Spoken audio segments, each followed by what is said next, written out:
query language. Structured query language is a non-procedural language used to retrieve the data from the database. The language we give based on our requirement to the DBMS, and then DBMS provide that particular data to the structured query language to get the actual data from the database. So let us see how we are going to implement that SQL in our database.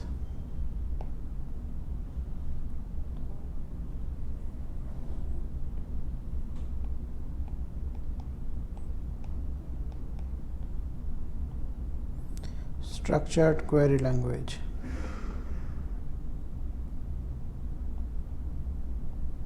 As I told earlier, that whatever requirement or whatever data is required, so we give this in a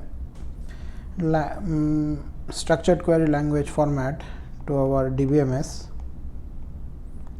DBMS searches the data from our database and revert back the actual data. So it is not like that only data retrieval is possible through SQL. We can create a table through SQL, or we can alter a table, or if we want to drop a table or truncate a table, or if you want to insert any data into database, or delete any data from the database, or update the database. If you want to grant any authorization to the user of the database, or revoke the grant from the database, or if you want to commit any transactions, if you want to roll back any transaction. So all types of operations can be done using structured query language. So the whatever the operations I told, these are actually broadly classified into three categories of language.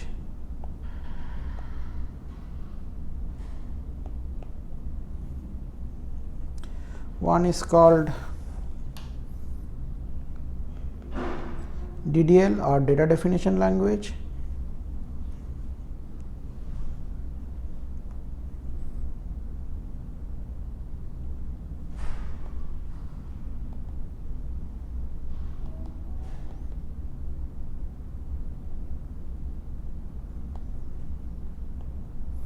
Then DML,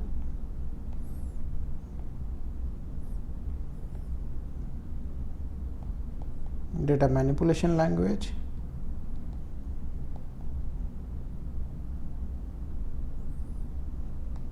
Then DCL,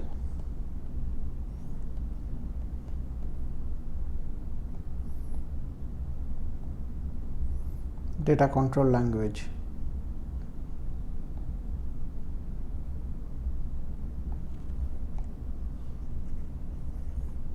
So what are there in DDL?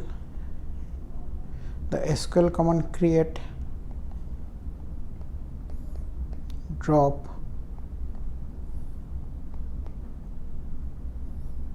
truncate, alter. These are basically the DDL statement. Then what are DML statement? Select, update, insert, delete. And data control languages are grant, revoke, commit, and roll back.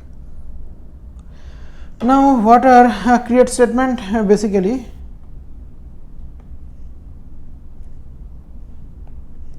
create statement is used to create a table. Drop statement used to drop the table. Suppose if I have a table and the table has different values are there within this table. Now drop table means it will drop the entire table, but the data structure will remain constant intact within this table.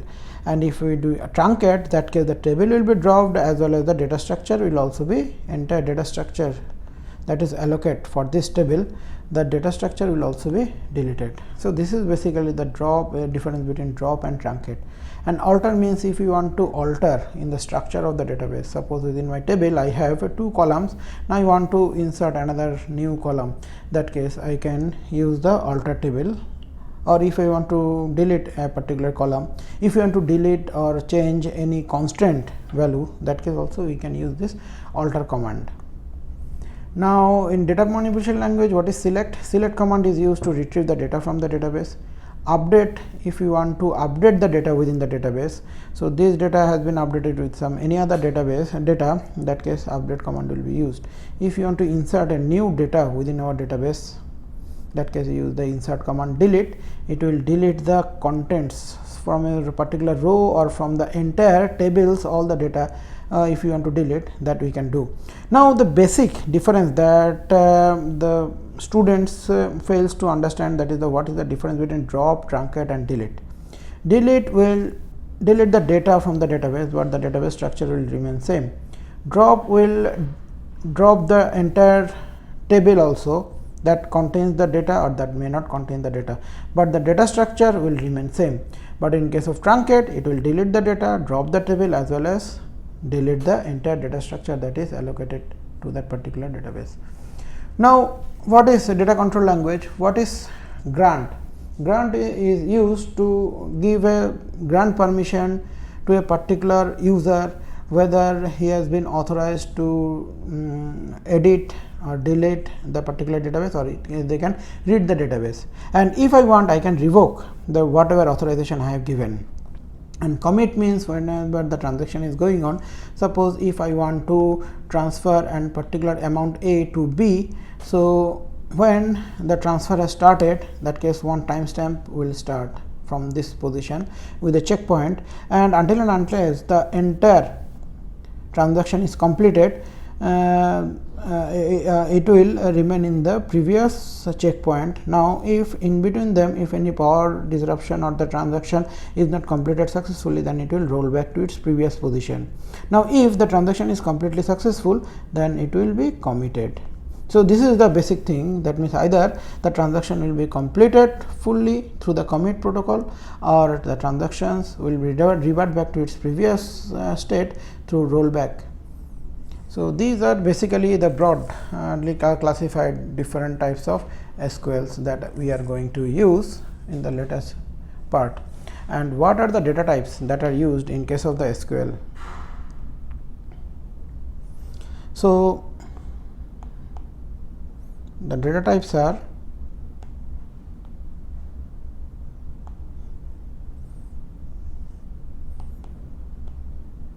number, char, varchar2, long and date. Number is basically the integer values of the number, and its format is p comma s. That means p is the precision and s is the scale. Suppose if I define a particular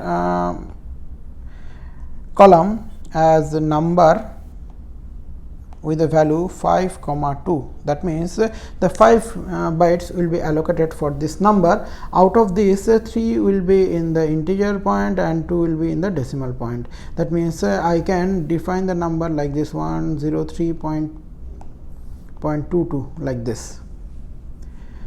Now for the character is a fixed value will be allocated for that particular as a particular for that particular data type. Suppose if I define character value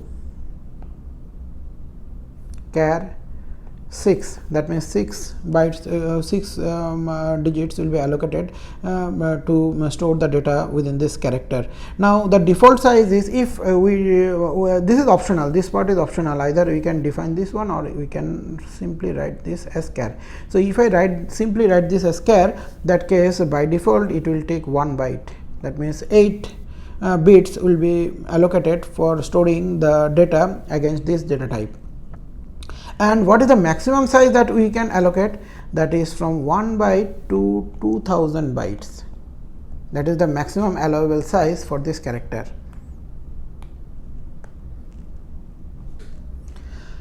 Now next is the varchar.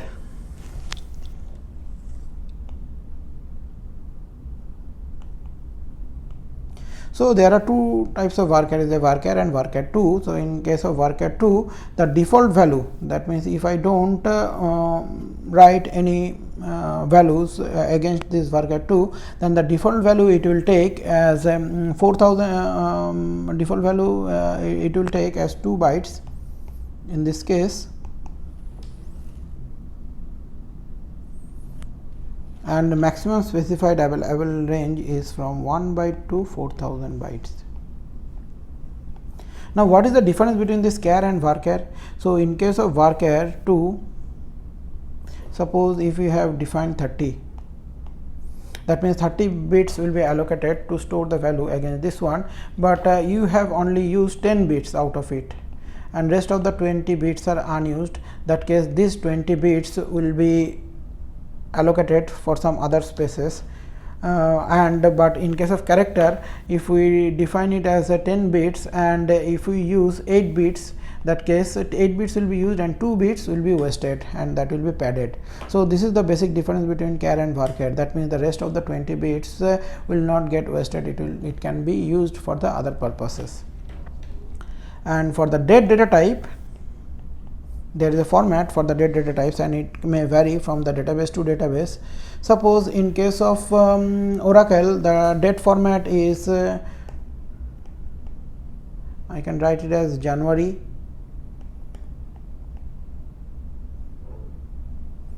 1, 1992, like this. But if we use PostgreSQL,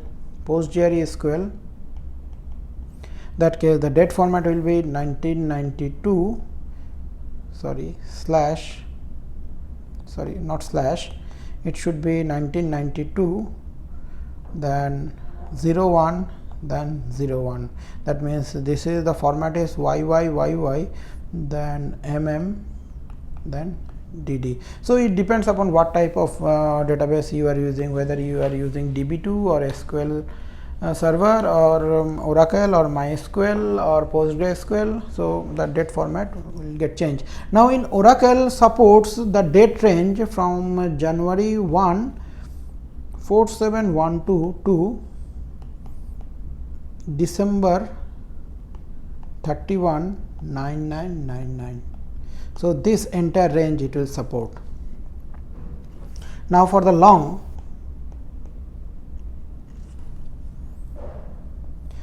it is used to store a huge amount of values. It can store up to 2 GB of data at a stretch. So to store huge amount of data, we can use this long one. And there is other type of data where we can specify, that is null. Null doesn't means that the data is not there, so we should put 0. So null means that the data value is unknown. So if for a particular data you have not specified the constant as not null, but you have not given any value over that one, so that case it will take the garbage value only. So better if the value is not known, put null, otherwise it will take garbage value. So these things we have to keep it in mind. And what are the operators that allows in case of SQL?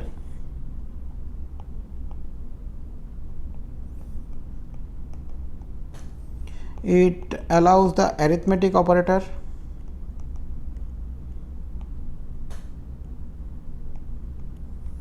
that is plus, minus, star and division.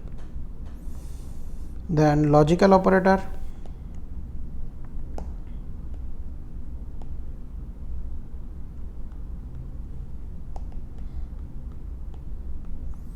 and or not. Relational operator,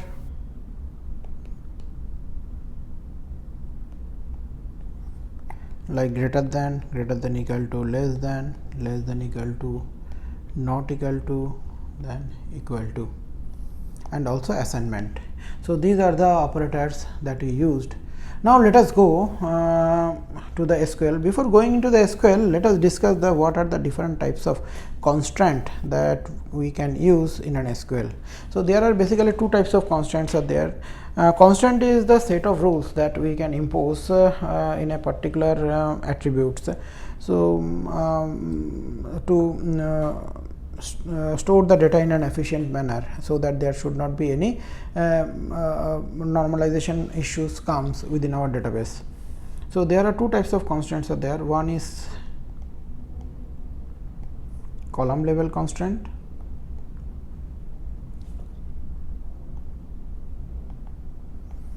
another is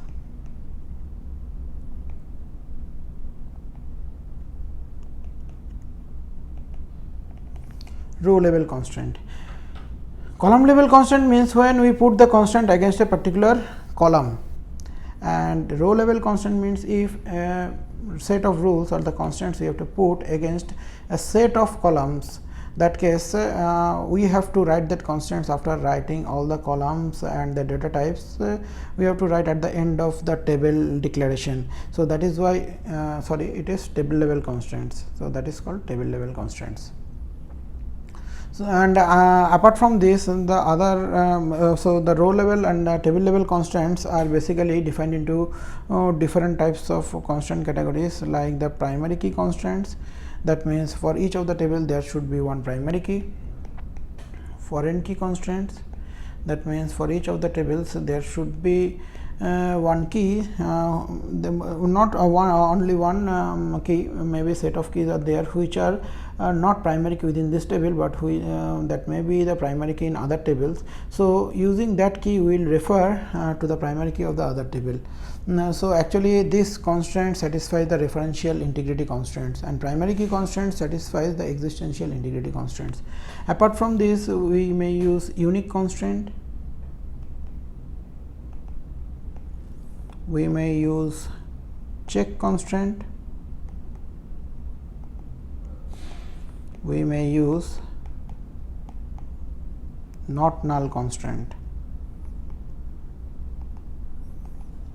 Unique constraint means the value will be unique. Check constraint means if I have to give some specific condition within my column, like the column values, whatever the values that should start with C, the character C. So this is a kind of checking. Now not null constraint, that means the value should be not null, that we have already discussed. Now let us consider one particular table and how to create this table using SQL. Let us see that one. The table description is given as it is customer ID, and what are the data type data type is defined, that is varchar.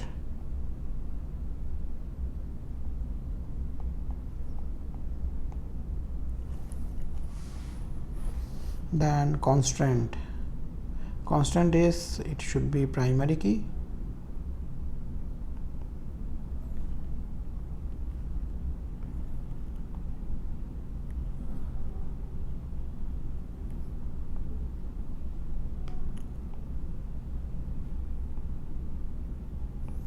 not only that,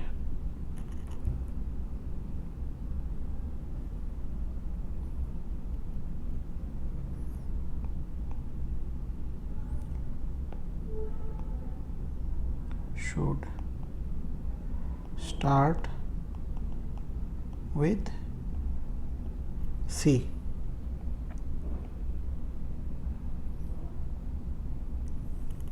So this is my column name, constraint, and this is my data type.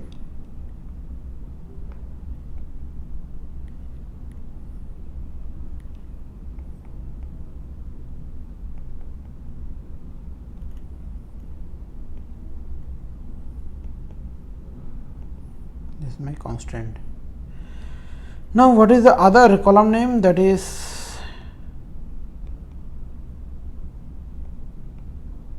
customer name, again same varchar 30, and only one constant is given. It is not a primary key, but it should be not null. There should be some customer name, date of registration of the customer. The format is date. There is no constant put on that one, so it is an optional. The value may be there or value may not be there. Then user ID, work at 215, and the constant is given as it should be unique value.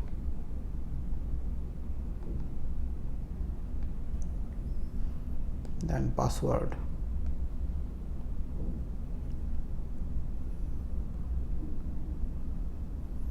work at 215, and the value is not null. So these are the table description is given to me, and I have to create the SQL against it. So first we have to use the Ddl statement in this case, and the statement is create table name. Now we are considering the table name is employee, then bracket, there is a syntax basically,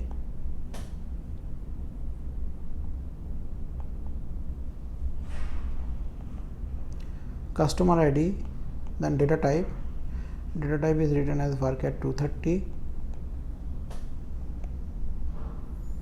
then constraint. Better to write the constant name, otherwise you can write just only the constant. Then two types of constant is written over there. One is primary key and it should start with C. So if you write constant and then primary key, that's okay, but it's a good practice that to put the constant name also. Why I am telling it? So if you want to modify and alter the constant values, or you want to delete the constant, in that case you have to specify the constant name. Otherwise Oracle or the other DBMS will put a default constant name which is very difficult to identify. So we will keep this practice that we will put a constant name over there, so that it will be easier for us to decide. So I am writing the constant name as constraint cast pk as, sorry, I will use different color for this one,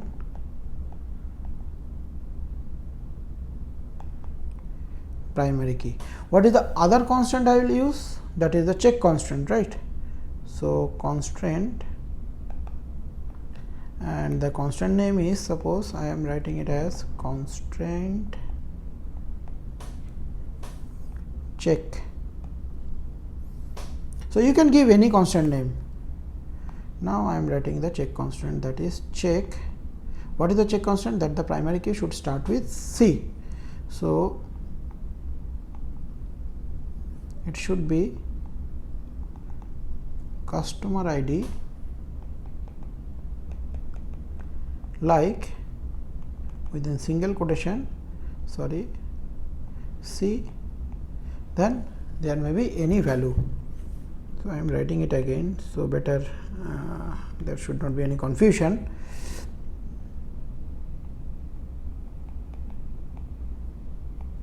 So my constant level is completed for only one primary key. Now what is the next one? That is the customer name.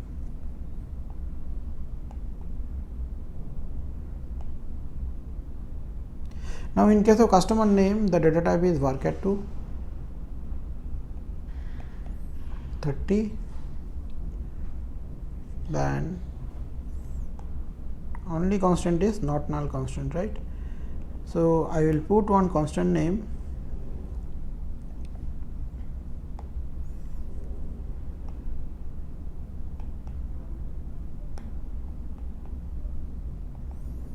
constraint cn, that is customer name. You can give any value, that is nn, that is not null, and after that I am putting the constant value over it.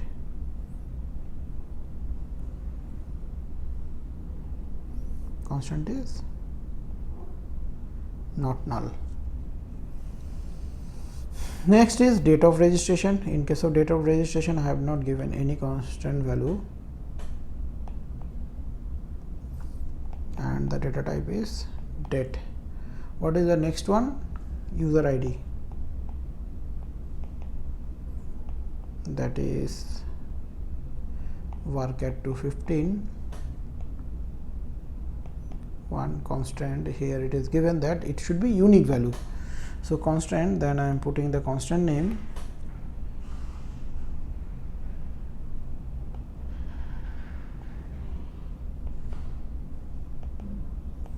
constant UID,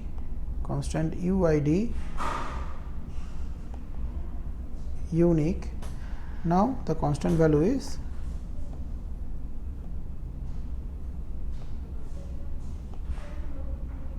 unique. Next is the password.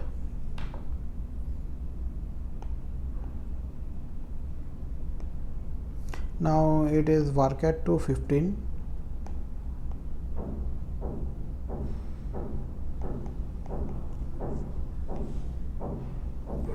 Constant, and what constant it is supposed to give, that is not null constant.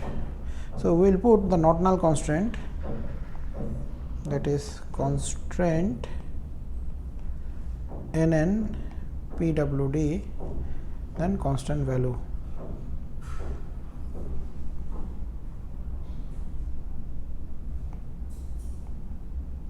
Not null. And if we execute it, my job is done and my table will be created. So this is one of the example, if a table is given, how to create the table. The next lecture will show